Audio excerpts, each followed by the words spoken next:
Chapter 7. The X Factor. The high-end restaurant supply showroom felt like a temple to culinary perfection, all gleaming steel surfaces, spotless glass displays, and equipment that cost more than most people's cars. Julian stood beside a commercial ice machine that could produce 12 different types of ice, explaining its capabilities to Chloe with the enthusiasm of a kid in a candy store. The spherical ice melts 40% slower than standard cubes, he was saying, which means less dilution in spirit-forward cocktails and the clarity is achieved through directional freezing that eliminates impurities, finished a crisp British accent from behind them. Julian's entire body went rigid. Chloe watched his face transform from animated to carefully blank in the space of a heartbeat, professional mask sliding into place with practiced efficiency. Cassandra, his voice was perfectly neutral. I wasn't expecting you. The woman approaching them looked like she'd stepped out of a high-end lifestyle magazine.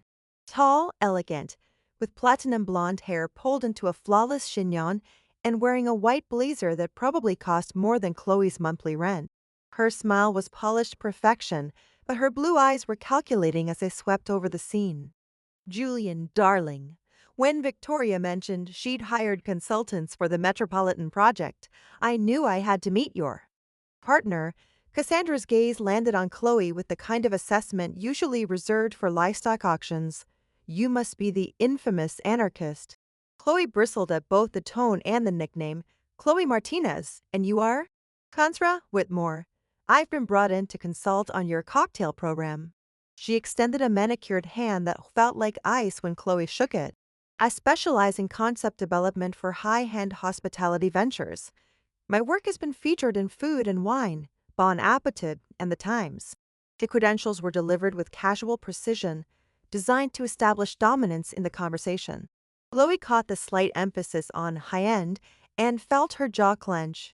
Cassandra is one of the most respected mixologists in the industry, Julian said, his tone carefully professional. Her bar in London has been nominated for World's Best 3 years running.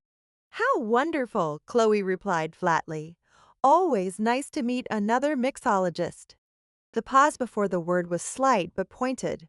Cassandra's smile sharpened. Yes, I understand. You prefer the more traditional approach. Very authentic. The word dripped with barely concealed condescension. I'm sure Julian has told you about the importance of evolving beyond basic service industry standards. Heat flashed through Chloe's chest, but before she could respond, Julian stepped in. Cassandra, what exactly does your consultation entail? Oh, the usual. Menu development, staff training protocols, quality control standards. Victoria wants to ensure the cocktail program meets metropolitan-level expectations. She moved closer to Julian, her hand brushing his arm in a gesture that looked casual, but felt territorial. Remember that molecular gastronomy conference in Copenhagen? The techniques we developed there would be perfect for this concept. The word hung in the air like a challenge. Chloe watched Julian's face carefully, noting the slight tightening around his eyes, the way his posture shifted almost imperceptibly away from Cassandra's touch. That was 3 years ago, Julian said neutrally. Time flies when you're building something meaningful. Cassandra's laugh was like crystal breaking. Speaking of which, I've taken the liberty of drafting some preliminary menu concepts, elevated classics with modern techniques, exactly the kind of sophistication this project needs. She produced a tablet from her designer handbag, swiping to reveal beautifully photographed cocktails that looked more like art installations and drinks. Everything was garnished with elements that required tweezers to place, served in glassware that probably came with handling instructions. This is the deconstructed Manhattan, Cassandra explained, her voice taking on the reverent tone Julian usually reserved for discussing rare spirits. The vermouth is transformed into caviar spheres using sodium alginate. The cherry becomes a concentrated gel cube, and the whiskey is infused with smoke, tableside using applewood chips. Chloe stared at the photo. It was undeniably beautiful, but it looked like something that would take 15 minutes to prepare and cost $40 to consume. How long does it take to make? Quality takes time, darling. This isn't a sports bar.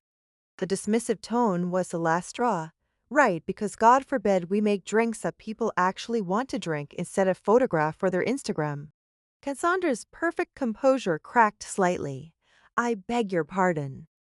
You heard me. This, Chloe gestured at the tablet, is restaurant theater, not bartending.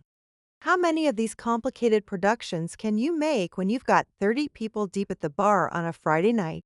Our clientele doesn't typically involve crowds. Cassandra's smile was arctic. We catered to discerning customers to appreciate craftsmanship over volume. Discerning customers, Chloe repeated.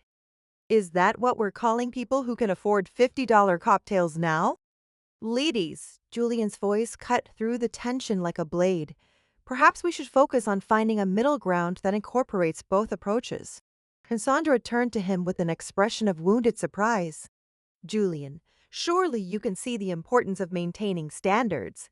We can't compromise the integrity of the program just to accommodate populist preferences. The careful way she said populist made it clear she meant something much less flattering.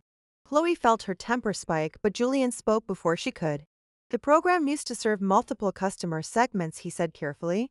That means offering options for different price points and complexity levels. Of course, Cassandra agreed smoothly.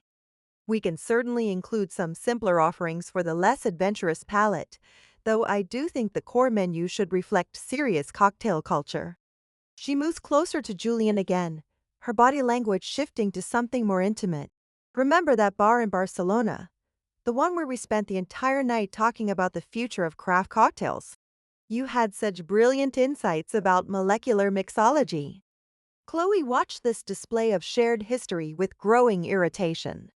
The way Cassandra touched Julian's arm, the inside jokes, the casual references to exotic locations, it was all designed to establish their connection and exclude Chloe from the conversation. That was a long time ago, Julian repeated, but his voice lacked conviction. Not so long that I've forgotten how perfectly we worked together, Cassandra purred. Our aesthetic sensibilities are so aligned, unlike some partnerships that force incompatible elements together. The barb was aimed directly at Chloe, who had finally reached her breaking point. You know what? Chloe stood up abruptly, her chair scraping against the showroom floor. I think I've heard enough about elevated this and sophisticated that for one day. Julian, when you're done reminiscing about Barcelona, we still have actual work to do on the floor plans. She stalked toward the exit, but Cassandra's voice stopped her. How refreshingly direct. I can see why Julian finds you amusing. Chloe turned back slowly, her expression dangerous. Amusing? Well, yes. The contrast must be quite refreshing for someone with Julian's refined sensibilities. Like slumming it, I imagine, temporarily entertaining but ultimately limiting. The silence that followed was deafening. Julian's face had gone completely white, and even the sales representative who'd been hovering nearby had found urgent business elsewhere in the showroom. Is that what you think, Chloe? Asked Julian quietly. That you're slumming it with me? Chloe, that's not… Because if that's the case, this whole partnership makes a lot more sense. The rich boy getting his hands dirty with the blue collar bartender. How very daring of you. That's not what I think, and you know it. Do I? Because your ex-girlfriend seems pretty confident about her true feelings? Cassandra's smile was triumphant. I simply know Julian well enough to recognize when he's experimenting. It's admirable, really. Very democratic of him to explore different social strata. The condescension in her voice was so thick it was practically visible. Chloe looked between them. Cassandra smug and possessive, Julian trapped between loyalty and honesty, and felt something crack inside her chest. Right, well, thanks for the anthropology lesson. Chloe's voice was deadly calm. Julian, when you decide whether you want to build something real or just play dress up with the working class, you know where to find me. She walked out of the showroom with her head high, leaving Julian standing between his past and his future, forced to choose which one meant more to him. Behind her, she heard Cassandra's voice, sweet as poison. Really, darling, I don't know what you see in her, she's so common. Chloe kept walking, but the word followed her out into the parking lot, settling into her chest like a splinter she couldn't extract. The common, as if everything she'd built, everything she was, could be dismissed with a single word. As if she wasn't worth fighting for.